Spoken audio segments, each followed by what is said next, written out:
Pertama, pengertian dari bayi prematur. Bayi prematur menurut Sulistriani dan Berliana 2016 adalah persalinan yang terjadi sebelum usia kandungan mencapai 37 minggu, yaitu disebut dengan persalinan prematur.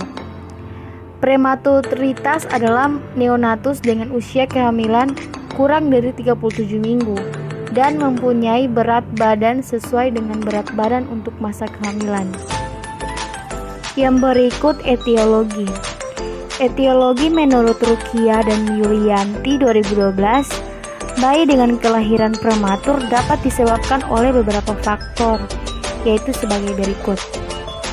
Faktor yang pertama yaitu faktor ibu, yang kedua faktor janin, dan yang ketiga faktor lain. Berikut klasifikasi. Menurut Prostrewati dan Sulistriani 2010, klasifikasi penyebab kelahiran bayi prematur dapat dibedakan menjadi sebagai berikut. Yang pertama, bayi prematur tipe SMK atau sesuai masa kehamilan.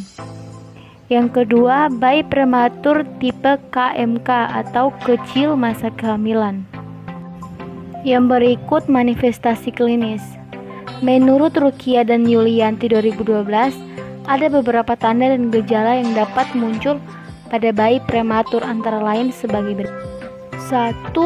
Umur kehamilan sama dengan atau kurang dari 37 minggu. Yang kedua, berat badan sama dengan atau kurang dari 2.500 gram. Yang ketiga, panjang badan sama dengan atau kurang dari 46 cm. Keempat, lingkar kepala sama dengan atau kurang dari 33 cm. Kelima, lingkar dada sama dengan atau kurang dari 30 cm. Yang keenam, rambut luningo masih banyak. Yang ketujuh, jaringan lemak subkutan tipis atau kurang. 8. Tulang rawan daun telinga belum sempurna pertumbuhannya. Yang kesembilan, tumit mengkilap telapak kaki halus. 10. Genitalia belum sempurna. 11. Tonus otot lemah sehingga bayi kurang aktif dan pergerakannya lemah. 12. Fungsi saraf yang belum atau tidak efektif dan tangisannya lemah. Dan yang terakhir, jaringan kelenjar mamae masih kurang akibat pertumbuhan otot dan jaringan lemak masih kurang. Berikut patofisiologi. Bayi prematur adalah bayi yang lahir karena persalinan prematur.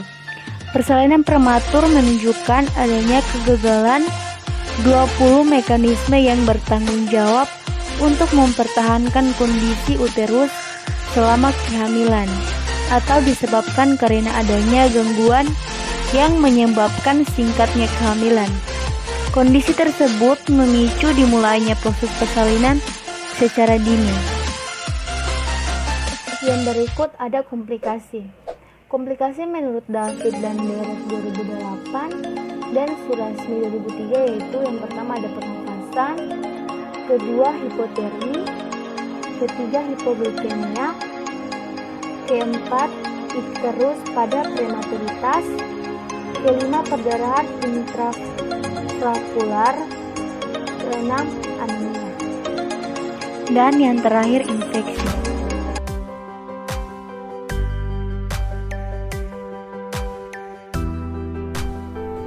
Ada beberapa penelaksanaan atau penekanan yang dapat dilakukan pada bayi prematur.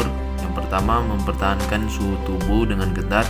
2. Mencegah infeksi dengan ketat. 3. Pengawasan nutrisi. 4. Pengembangan ketat. 5. Kain yang basah diganti dengan kain yang kering dan bersih serta mempertahankan suhu agar tetap aman. 6. Kepala bayi diselimuti dan kalau perlu diberikan oksigen. 7. Tali pusat dalam keadaan bersih. 8. Pemberian air bersih atau ASI. Asuhan keperawatan. Yang pertama, pengkajian. Pengkajian pada bayi prematur dilakukan dari ujung rambut hingga ujung kaki, meliputi semua sistem pada bayi. Pengkajian pada bayi prematur meliputi 1. Pengkajian umum pada bayi, 2. Masalah yang berkaitan dengan ibu, 3. Pengkajian bayi pada saat kelahiran, 4. Kardiovaskular, 5. Gastrointestinal, 6. Integumen, 7. Muskuloskeletal, 8. Neurologi, 9. Perkemihan, 10. Reproduksi, dan yang ke-11 temuan sikap tangis bayi yang lemah, bayi tidak aktif dan terdapat tremor. Diagnosa keperawatan, yaitu ketidakefektifan pola nafas berhubungan dengan imaturitas neurologis. Intervensi yang pertama, monitor pernafasan, monitor kecepatan irama kedalaman dan kesulitan bernafas, catat pergerakan dada, ketidaksimetrisan, penggunaan otot-otot bantu nafas, monitor suara nafas tambahan seperti ngorok atau menggigil, monitor secara ketat pasien-pasien yang berisiko tinggi mengalami gangguan respirasi, misalnya bayi baru lahir, pasien dengan ventilasi mekanik.